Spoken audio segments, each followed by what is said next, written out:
Hello, today is June 8th, 2011. We're meeting today with Mr. Charles Edwards at his home in Haxtun, Colorado. My name is Brad Hoops. I'm the interviewer for the Northern Colorado Veterans History Project. Welcome, Chuck, and thanks for sitting down today to tell your story. I'm thankful that you come here to interview me. Oh, it's an honor for sure. Let's start out, if we could. Tell us a little bit about yourself, your date of birth, where you were born, a little bit about your family. I was born in Lincoln, Nebraska on September 19th, 1921.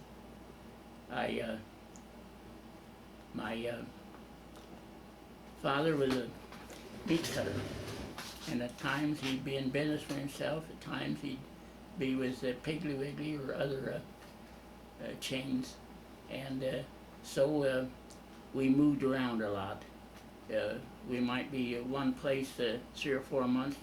He'd get he'd transfer, or he decided to go in business for himself. During my years of school, I went to 3 in Lincoln, 1 in Fairbury, Nebraska, and 2 in Grand Island, and 2 in Colorado. The smallest one was Paola, and the other one was Haxtun here. At when the after 8th grade exercises, we moved back to Nebraska, Grand Island temporarily, and back to Lincoln, and I graduated from Lincoln High. Talking about Paola being the smallest one, Lincoln High was the largest one. It had 3 high schools, and the one I was in, Haxtun High, or Lincoln High, 2,700 students. Wow. And I graduated with a class of 583. And I wish it could have been a small one. Yeah, right, yeah. Now, did you have any brothers and sisters? I had 2 sisters, an older sister, about 8 years older, and my younger sister, about 6 years younger, and she's still living in Lincoln. Both of my parents have died. My older sister and her family, they've passed on. Okay. And I guess that's the family. Okay.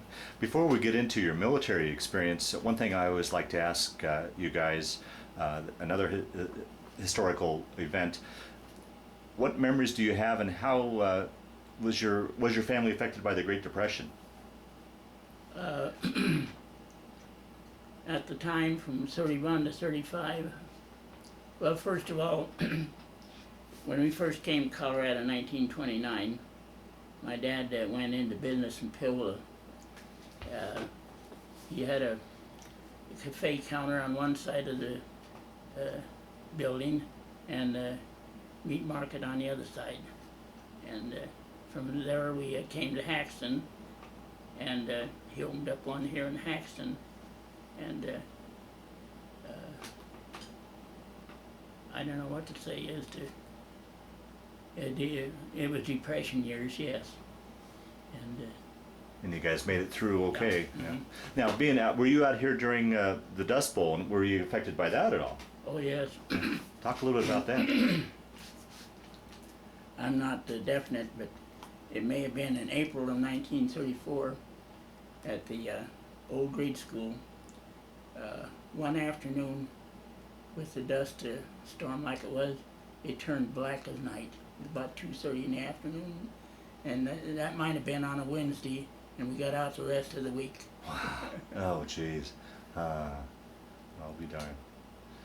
So you guys moved back. You graduated from Lincoln, Nebraska. Yeah. What did you do after you graduated then? I worked for a shopping paper about twice a week, and I also was employed with the National Youth Administration in the state warehouse there in Lincoln, filling orders for different projects of theirs throughout the state. And I, just before I enlisted, I quit that and then enlisted. Now, did you enlist prior to the war starting, or after the war had started, or? 11 days after, December 19th. And at that time, it was still peacetime standard. And you had to be 21 in most cases to enlist. I was 20 at the time, and my dad had to sign for me. So I said, if I can stay home for Christmas and then leave, I'll enlist, and I did. Now, do you remember where you were and what you were thinking when you heard about Pearl Harbor? I'd come home from church there, and my mother had dinner ready, and during the noon hour there, we heard that war was declared. And then you. And then I decided that I wanted to enlist. I was going to in October of that year, but I changed my mind until then. Now, what branch of the service did you enlist in? Army Air Corps. Now, how did you come to choose that over the other branches? I wanted to go into radio training. And that was the branch that offered that then? Or? Yes. Mm-hmm. Okay. Then how soon after you enlisted did you ship off? You said you made it through Christmas, and then how soon then? I took the oath in Fort Crook, Nebraska, near Omaha, and then they sent a number of us to Leavenworth, Kansas, and from there to Wichita Falls, Texas, where we have our basic training. Well, I think it was the 16th of January, one night after supper they had roll call, and they started in the A's down into the M's for 150 men, and they didn't ask for volunteers. They said you were it, and about a little later, they gave us yellow fever shots. We got on a troop train for Fort Dix, New Jersey. Wow. 16 days in the service, and oh, you're only 6 days into basic and. about 10 days in. Is that right? And at Fort Dix, we joined 13th Reconnaissance Squadron from Fort Dix, New Jersey, and that Fort Dix was dismal. I think they hadn't opened it up since World War I. It was muddy. It was on a Sunday afternoon we got there, and raining and dismal, and those buildings were old. And 2 or 3 days later, then we went up to the ship in Brooklyn. So you were on almost right away shipped out overseas then? Yes, and 3 days later, during those 3 days before we left, they were loading more troops and supplies. The Argentina was a ship. It'd been a luxury liner between the States and South America, and they refitted it in a troop ship for between 3,000 and 5,000 men. Wow. And shall it go on from there? I don't want to overdo the. Well, that begs the question then. How here's this boy from landlocked Nebraska and Colorado going to sea. How was that trip for you? Did you get your sea legs, or how was the crossing? I managed, but a lot of them didn't. When we left Brooklyn Harbor on the ship, there were blimps overhead to Panama. And we went through the Panama Canal and then headed west. Our orders had been to go to the Philippines, and that was canceled, so they changed it to Australia. And on the ship, it was pitiful. We were given shots, not being in any longer than we were. And as they came up to the one that given a shot, some would keel over as well as maybe being seasick. Boy, that was something that was pitiful, but it was kind of laughable too. Yeah. Huh. And how long? Anyway, from the we got on the ship there in Brooklyn and we were there 3 days, and then 35 days sailing, 38 days. What was it like going through the canal? That must have been pretty interesting. Oh, it was really colorful. Yeah. and they wouldn't let us get off the ship. We were in a convoy, and we started through about 10 o'clock, and we were through at 6. Then we stayed overnight. The ship docked overnight in Balboa Canal Zone.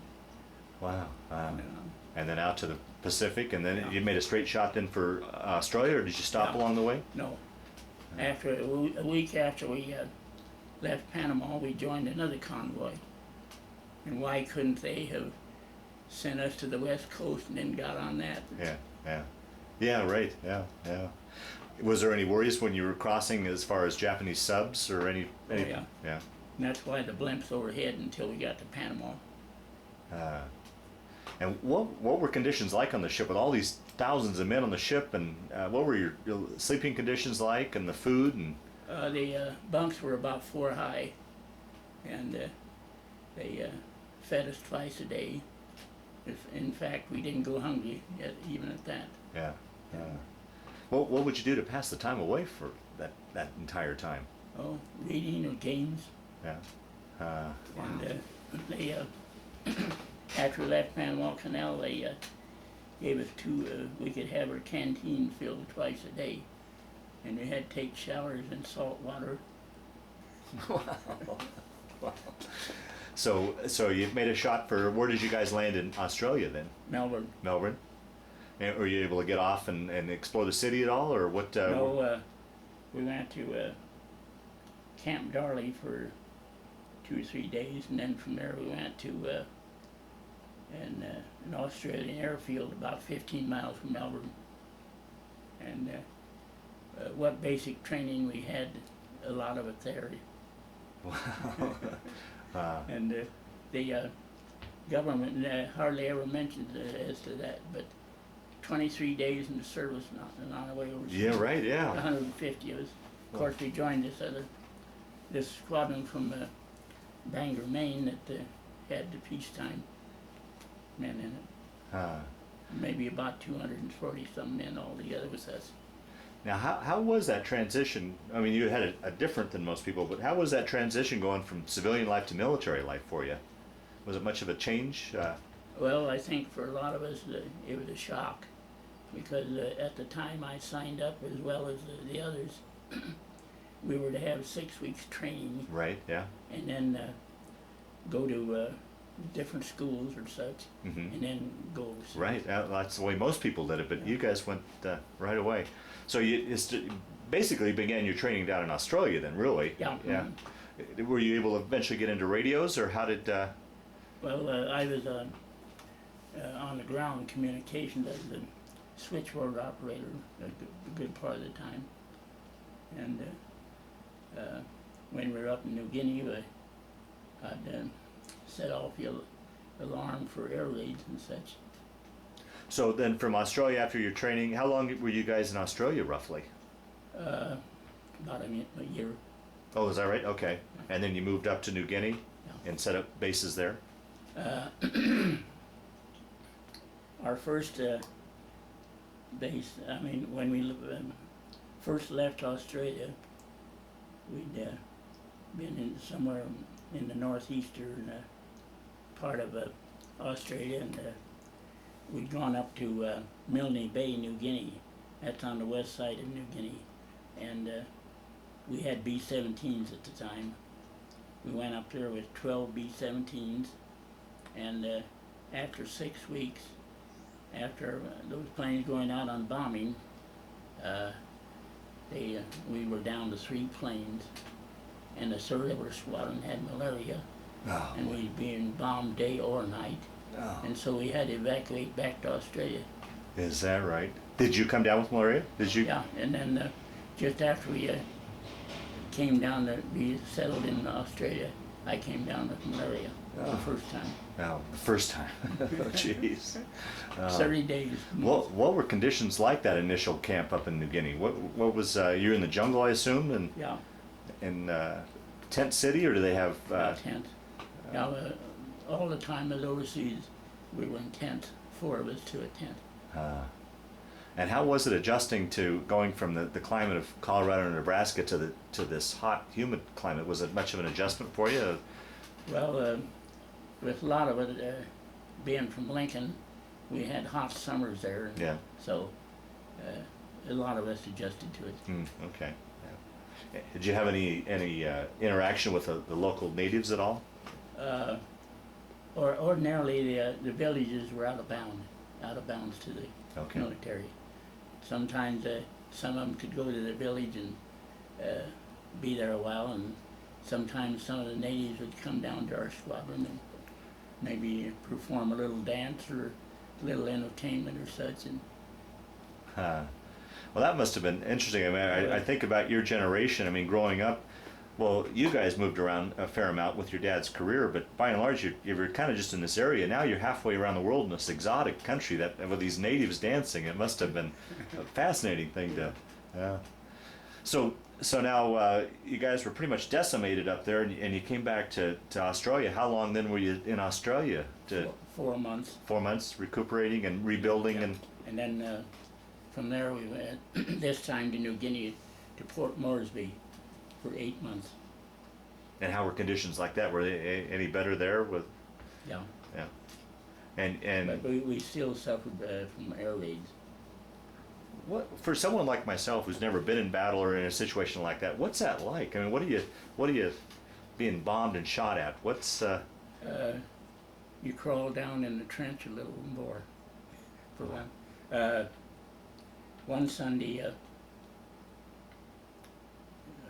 perhaps it wasn't a Sunday, but we were being bombed that day, that afternoon, and here a bomb was dropped, and you could hear it whistling across, and it did miss our trench. Oh, jeez. So you were on the base. You were in charge of communications or in air raids and I wasn't in charge of. Oh, well, I yes, mean, in communications. Yeah. And what would your duties be by and large? What would you? Well, I'd be there at the switchboard answering calls and such. Okay.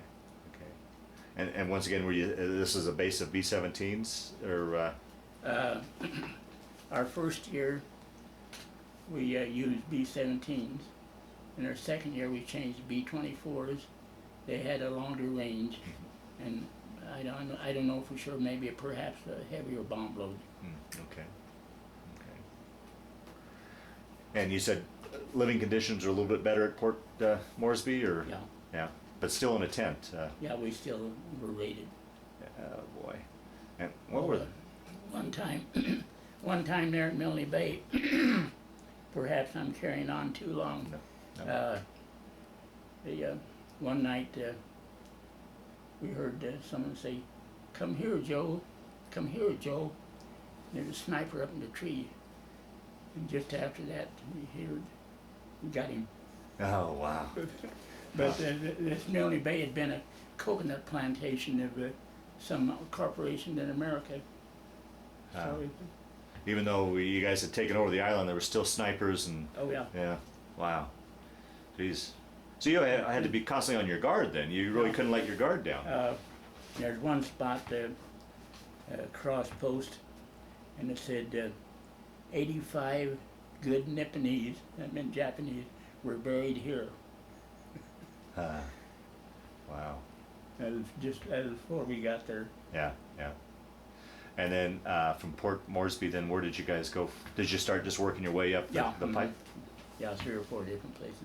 Where did you go from Moresby then? I'm not sure, it may have been Dobadura, but we were for a short time we were stationed at where Amelia Earhart had taken off from New Guinea when they last heard of her. Wow. Another time we had so much rice, I think the Japs left it there for us. And along those lines, how was the food and such for you guys? Were you well fed and Well, we had a lot of dehydrated potatoes and powdered eggs, and some of us didn't care about eating breakfast, but there was food there. Yeah. And how about communications back home, as far as getting mail from your folks and such? Was that pretty reliable and pretty consistent? With you guys on the move like that? Usually it'd be 3 or 4 weeks at times, sometimes when we get a letter or such. It's hard to believe in this day and age when it's instant, a cell phone and We, I don't know if you've ever heard of the V-mail. email. Explain that to those that'll watch this tape. Yeah, what that is. That was a one sheet form, and you could write all you could on the sheet, and it would be censored. Right. You couldn't tell people back home where you were. Yeah. And if some of it happened to be cut out, or if your regular letters, some of it would be cut out, it'd be censored. And the V-mail was faster because they could photograph that and go to whoever you were corresponding with. Now, being on these isolated bases, how would you get your news as far as how the war was going, baseball scores back home? Was there any sort of... I'm glad you asked that.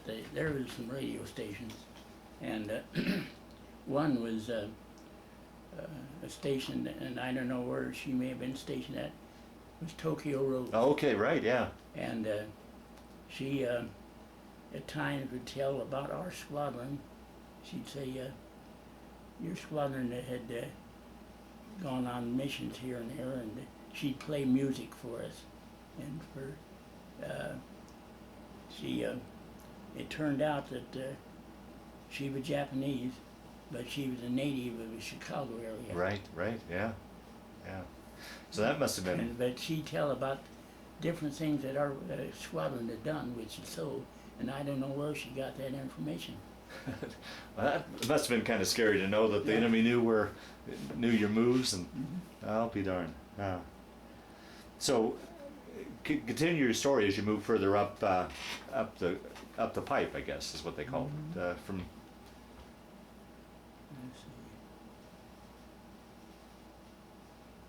in January of '44, wherever we were stationed at New Guinea, they decided to send some of the ground personnel home. Oh. And we'd been overseas about 2 years, about that time, and what they decided was send maybe 10 or 12 home each month. Well, the first month they sent all section heads, maybe a master sergeants or tech sergeants.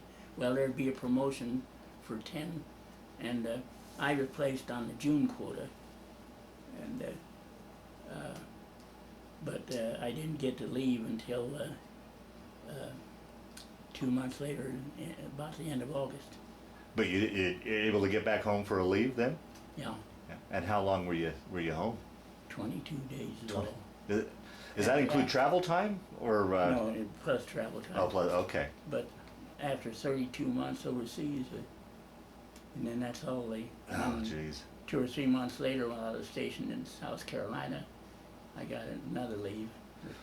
Oh, so now you went home for a visit and then went back and then came back to South Carolina, or once you were here? When I came back to the States, I came back on the plan that I'd be reassigned in the United States. Oh, okay. But I had to report to Miami Beach, Florida for reassignment. And on the way down there, it was in October of the year, and hurricane season was on. So those of us in the military, they had us get off a train that afternoon, and we stayed in the Salvation Army barracks overnight, and then the next day we went down to Miami Beach. And during the war in Atlantic City and Miami Beach, the government had practically every hotel leased. And when I'd been interviewed, I was asked, do you want to spend the rest of the war here? I said, no, these palm trees remind me too much of New Guinea. Oh, wow. After we left New Guinea, that's where I left. I mean, now I'm getting I should have told this before. Our squadron kept moving up New Guinea, and then we moved into the Dutch East Indies, and up there, well, sometime while we were in New Guinea, the second time we came down with malaria for another month, very severe. Oh, jeez. I shouldn't interview like that, but there in the Dutch East Indies, they have a coonie glass, or did then, and they had to have what you call a coonie bug. And if that coonie bug bites you, that weakens your heart. And the second time while I was in the hospital with malaria, fell on the right of me. He had ringworm from working on planes, and the one on the other side, he had scrub typhus.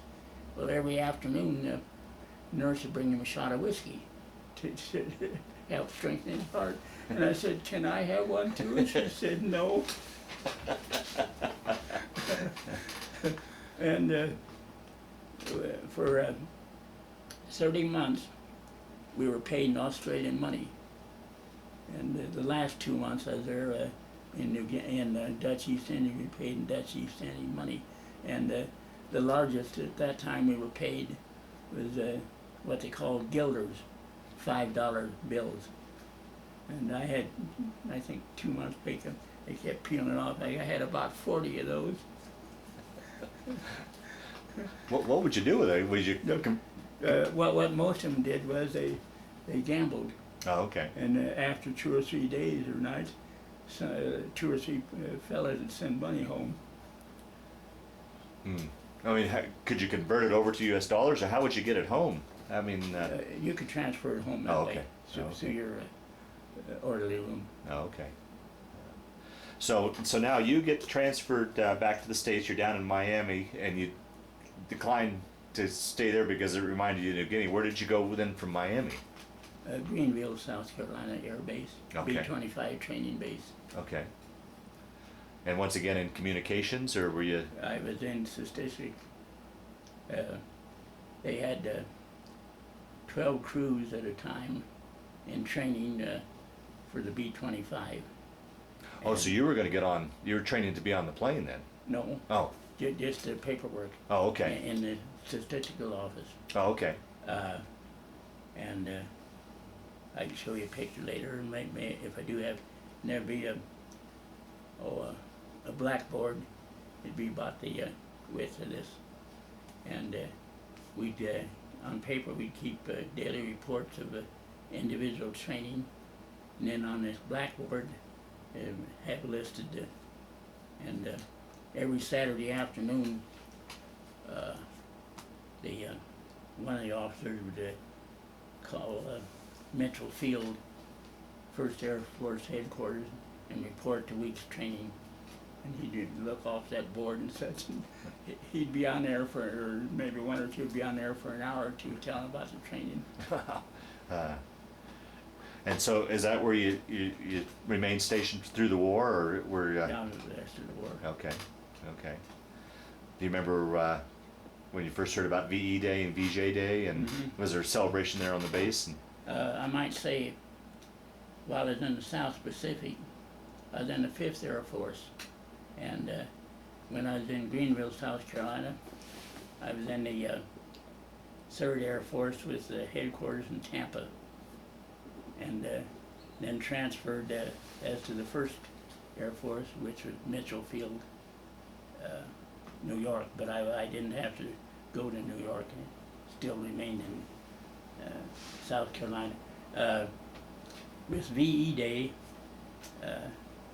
the news came through about a week before it was actually over. The next week later, in I think April, it was over with. And then with VJ Day,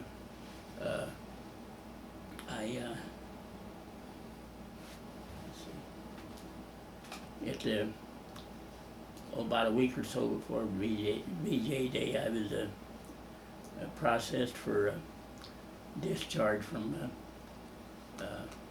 Greenville, but I was scheduled 4 different times. These separation centers would take so many, and then they'd close down. Well, they sent me to 3 other different ones, and my final one was in Sioux Falls, South Dakota. Huh. I'll be darned. Wow. I know it's a mix-up, I'm telling you, but Yeah. I'm telling you as I can think of it, that Yeah. so maybe you can make some sense out of it. Yeah. Right. Right. Yeah. So you were discharged up in Sioux Falls then? Yeah. Yeah, and it's VJ Day, but when I was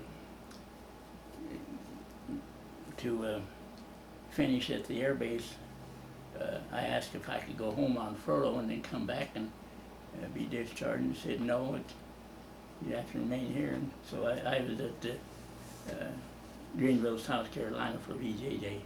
I'll be darned. And when the maybe I shouldn't backtrack so much. No, but, please do. At the time President Roosevelt died in Georgia, Mm-hmm.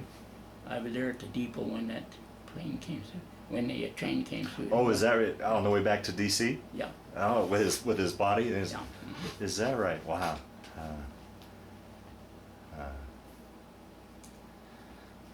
So you served then with the 5th, the 3rd, and the 1st? Yeah. Okay.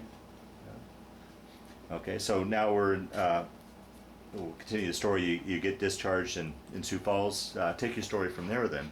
You return home or? At Sioux Falls, I was there about 5 days, and this one morning I would be discharged at it was each group there was 50 of us, and each day there they'd discharge 10 groups, 500 a day, and so I was discharged at Sioux Falls, and I wanted to come home. I was married at the time here, but I wanted to go home to my folks in Lincoln. Well, about all I could get out of Sioux Falls at the time was a bus at 5:30 in the afternoon.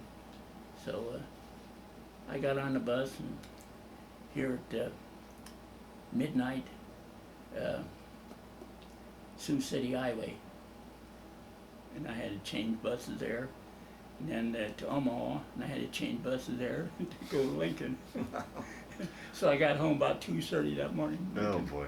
Well, let's back up. You said you were married. Back up and tell that story. How you met your wife and. I met my wife while my folks were living here in Haxtun in the 30s. And you met her here, and then. Yeah, and then you kept in touch after you guys moved away. After while I was stationed there in Greenville, South Carolina, I asked for a furlough. I came here, and we were married here in the corner. I'll be darned. There. And then you had to go back. She didn't go back with you. She just stayed here at Haxtun. Yeah, because I was expecting to be discharged, because war was over with in Europe at the time. Okay. Okay. So you got back to Lincoln, saw your folks, and then eventually, how long did you stay there before you came back here to Haxtun then, or where'd you go after? I was at home probably a week or so, and then came here, and then about a month or so we moved to Lincoln. Oh, you moved back to Lincoln? Yeah. Okay. There was something I probably should have told before this. When when I left the Dutch East Indies, Mm-hmm. my orders were to report to Angel Island in California. That's hard to believe, but there is an Angel Island, and the Army had a fort on there during World War II. Mm-hmm. And I spent my 23rd birthday on Angel Island. And a lot of them may not believe me, but when we docked at San Francisco, we got on a ferry and went to Angel Island, and 3 days later got on the ferry and then to Oakland, and then to Denver, and furlough home. It must have been nice. How was that? How was the did you fly back when you? No. You took a ship back home? One of our pilots flew some of us from Dutch East Indies to Finch Haven, New Guinea, and then we got on a ship there and came back. And that year, there was 31 days in September. Oh, is that right? And going over in February, there was 27. So we gained that day back. I don't know how you're going to make anything out of that the way I'm telling you. Yeah. And was that a direct shot back home, or did you guys stop anywhere along the way when you? No. And any worries there as far as Japanese subs? Were any problems with No. that? Okay. Yeah. Now this little island in the Dutch East Indies that was 80 miles north of the equator. And it was hot in the daytime, but the nights weren't bad. Wow. Now I know the Navy goes through that ceremony when you cross the equator. Did I think it's called a polywog, or the? Yeah. Did you guys have to go through any of that, or did? No. Oh, okay. Yeah.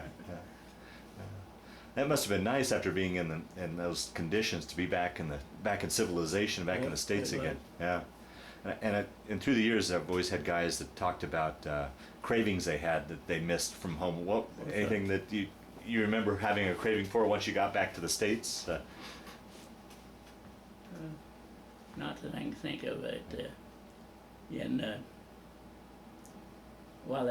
10 days I spent in Miami Beach, but there in the cafeteria, they had cases of quarts of milk. It came in bottles, and you could have all the milk you wanted to drink. They're trying to build you up, I guess. Yeah.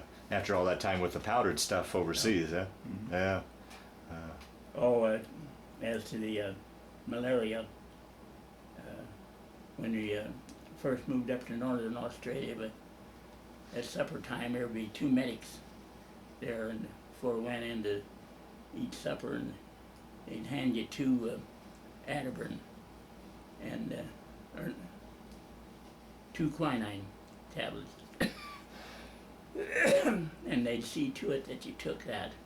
Well, after a year, we went out of quinine because the Japs had the area countered there, so they changed to Ativan, little tablets. Take 2 of those a night, and we slept under nets, and yet you could have an elbow or a knee, and the mosquito could bite you. Oh, and my resistance wasn't good enough to combat it. Wow. How do you think you made it through that time period? I mean, you probably weren't eating the best. Your sleeping conditions weren't the best. The weather conditions weren't the best. I mean, any of those would and then you got malaria. Yeah. Any of those would knock a man down. But all that under the stress of war. How do you think you functioned and made it through that period? Do you? I wonder how. Yeah. I wasn't alone. I mean, with Yeah. the others too. Right. Yeah. And what? Being in those isolated bases, what would you guys do for entertainment when you weren't on duty? I mean, how would you pass the time away? Playing cards, or there's some of the places we'd have an outdoor movie. I don't mean to backtrack all the No, time, please but- do. Yeah, but, let's. but when you asked me, Yeah, please it do. made me think of an incident in the Dutch East Indies. We were on a little island about 15 miles square called OWI, Awi. And the runway on that was made of coral. And when you're first there, we had to put shoes on. We had the water right, ocean or something right next to it. We had to wear shoes that coral cut you just like a razor blade. Yeah, yeah. And one night, we weren't too far from the squadron, but we'd had an outdoor theater, and air raids started. There wasn't anywhere for a lot of us to go. We couldn't get back to the squadron. So 4 of us crawled under an army truck. Wow. Jeez. That must have been frightening. I can't imagine what it was like to be in a bomb raid like that. I can understand why a lot of them on the battlefield suffered, but we did too from air raids. Right. I'd like to tell you about that first in Milne Bay. We didn't know when one of the Japs, like I tell you about, up in the tree. Yeah, right. Oh, jeez. Do you think, nowadays we know about the post-traumatic syndrome and such. Do you think you were affected by that at all? I mean, once you got back home, did you have memories of that, nightmares or anything along those lines? Did any of that? Some. Yeah. Talking about nightmares, but to this day at times, when a gun is shot off, it's just natural that I. Yeah. And, Wow, 65 years later, and it's And still. sometimes a siren might remind you of that too. Wow. And how about your malaria? Has that bothered you through the years at all? Some. Yeah. I don't receive any compensation or pension, but I can have hospital care in a VA in Denver. Wow. So, In fact, 15 years ago today, in the VA in Denver, they took my right kidney out, had a tumor on it. and that was an effect from your No. warriors? No. No. Wow. Well, let's take your story then. Go ahead here. You got back with your wife. You guys moved to Nebraska. Let's talk post years now. What did you do once you got out of the service? Take your story from there.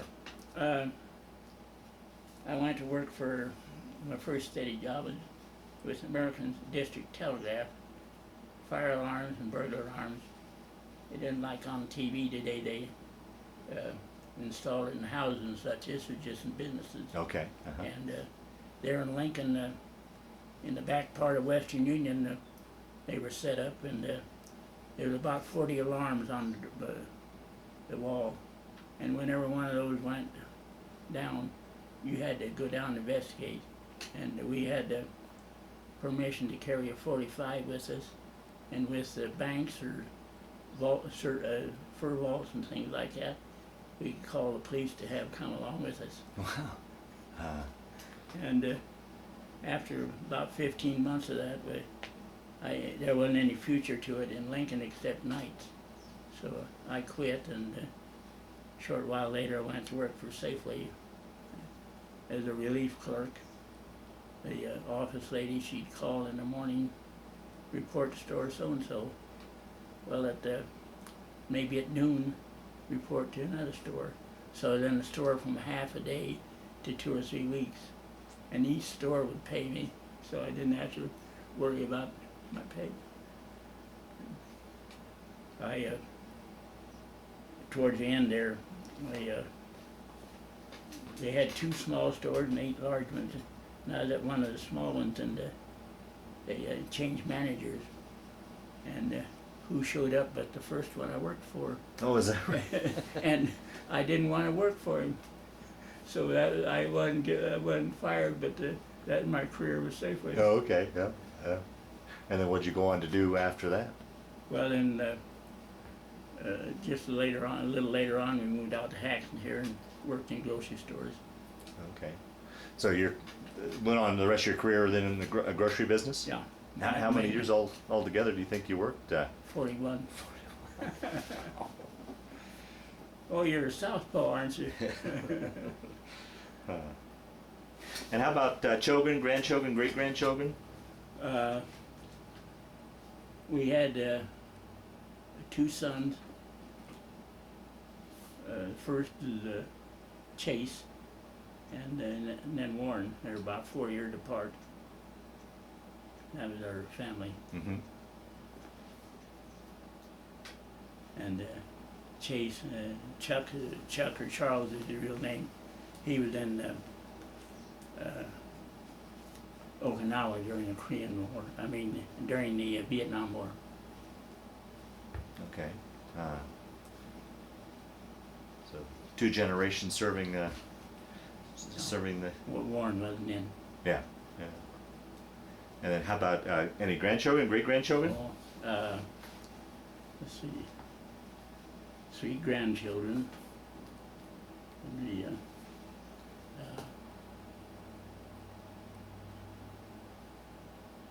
Jesse, Damon, and Cindy. And I think 4 great-grandchildren maybe. Let's see. Nikki and Brady and Dawson and Mason. Mason was born on my birthday. Oh, is that right? Yeah. Wow. And this last year, Cindy and her friend had a baby girl, Chloe, So I'm great-great-grandpa, Wow. 5 generations. Hmm. And how many years were you and your wife married? 52 and a half. Wow. No.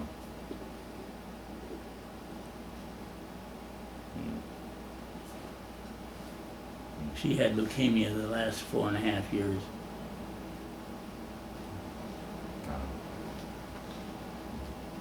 Been gone 13 years. Is that right? Wow. Through the years, have you ever kept in touch with any of the guys that you served with, or gone Oh, to any yeah. sort of reunions? Or Oh yes, beginning in 1952, our squadron, the 403rd Bomb Squadron, had our first reunion in Omaha. And then we had our second one in Omaha. And then we had a bunch of them from the south. So we had the next one perhaps in Dallas, Texas. And we would have them every 3 years. Well, sometime in the past, the squadron, we were one of the 4 squadrons in the bomb group. They wanted to join our squadron, and that didn't work out for us because we wanted to be to ourselves.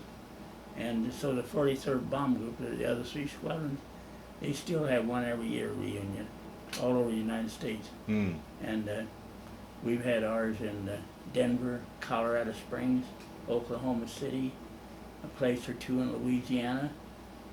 I don't know. And then in Omaha a time or 2 again. Mhm. And about 20 years ago or so, maybe more, our squadron decided to have a reunion every year. And it was decided that we'd have it at Aurora, Nebraska. There's a youth leadership a mile east of Aurora.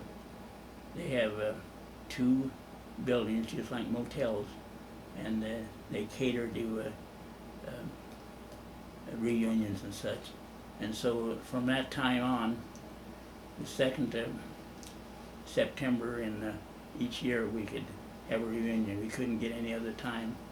Huh. And up until 5 years ago, 5 years ago, there was only 3 of us that put in our reservations and times, so they canceled it. Oh, wow. And what funds we had, we donated to the Leadership Youth Center there. And so the last one was 5 years ago then? Yeah, of our squadron. Yeah. But like I say, with the group, they still continue to have them. Hmm.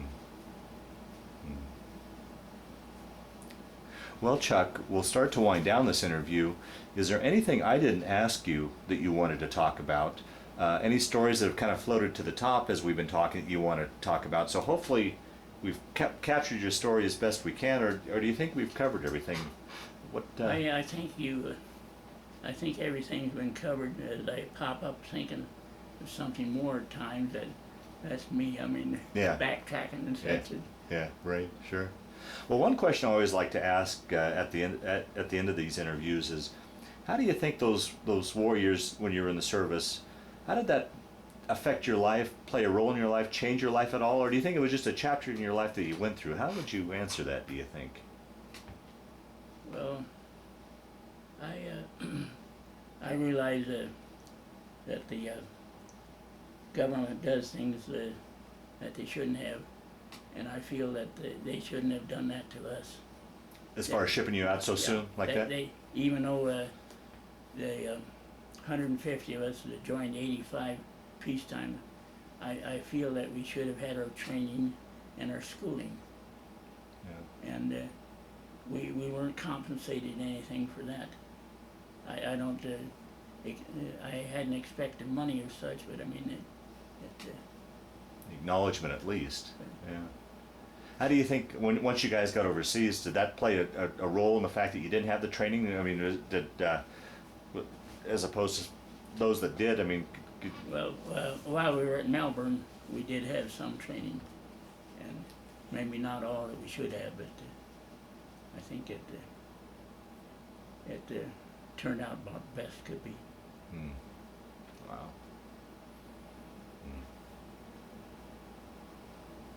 Well, Chuck, I want to thank you for sitting down to tell your story today, but more importantly, I want to thank you for your service to our country.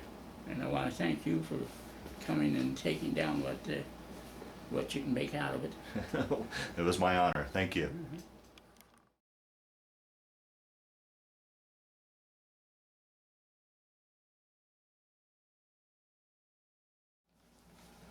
This is me when I was way a lot younger in October of 1941 in Lincoln, Nebraska.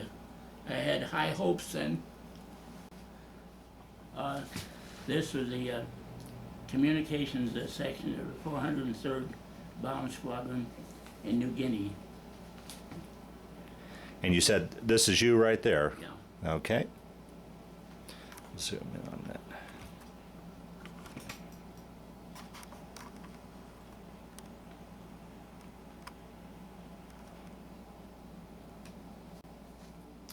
This is a picture of myself and some of the ones in the Australian Army and Australian Air Force taken on top of the newspaper building in Melbourne, Australia in April of 1942. Boy, the Australians must have been very grateful for you guys. They were. Yeah. This is one of the air raids in January 1943, and it may have been that same time that there was a bomb come whistling along the ground, and we was wondering where it was going to stop. Luckily, it didn't stop at our trench. Oh, jeez. This is one of our planes while we were overseas in the Southwest Pacific. It had quite a range and a good bomb load.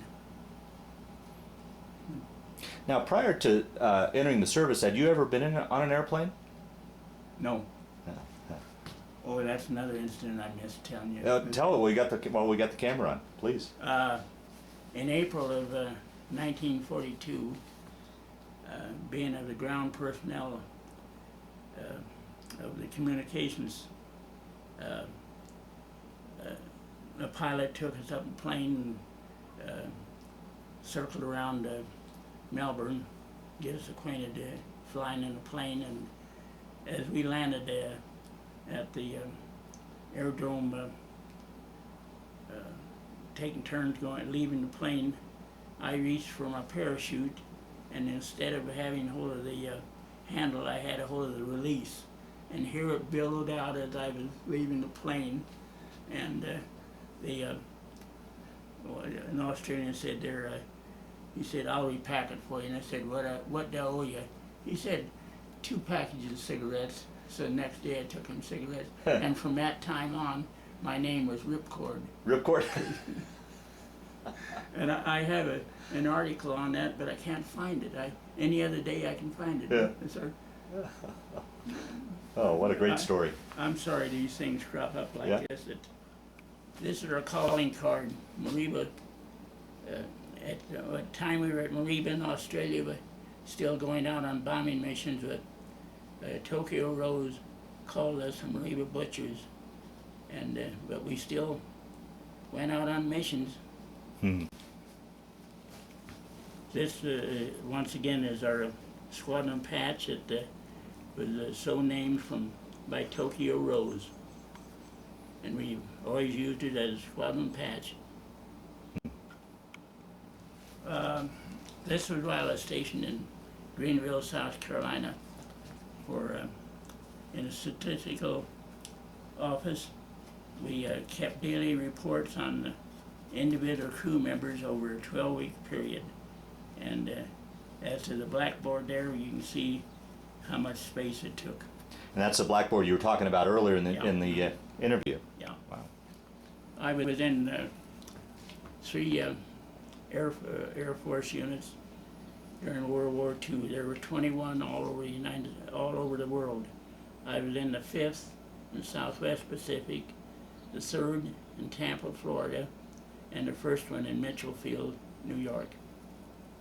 And you feel the closest to the 5th, probably? Yes, Yeah. very much so. This is Charles Edwards. While I was stationed at the B-25 training base in Greenville, South Carolina in 1945. So this is after you got back from the Pacific. Okay. This is our wedding picture.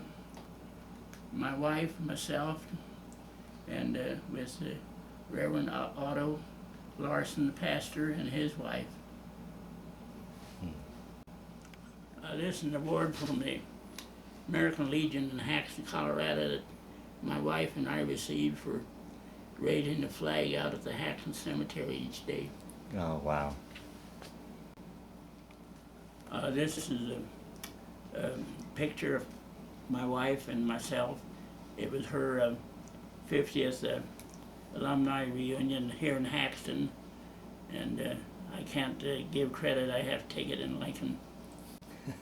This is my dearly beloved wife of 52 and a half years when she left me, and I still miss her. Mm.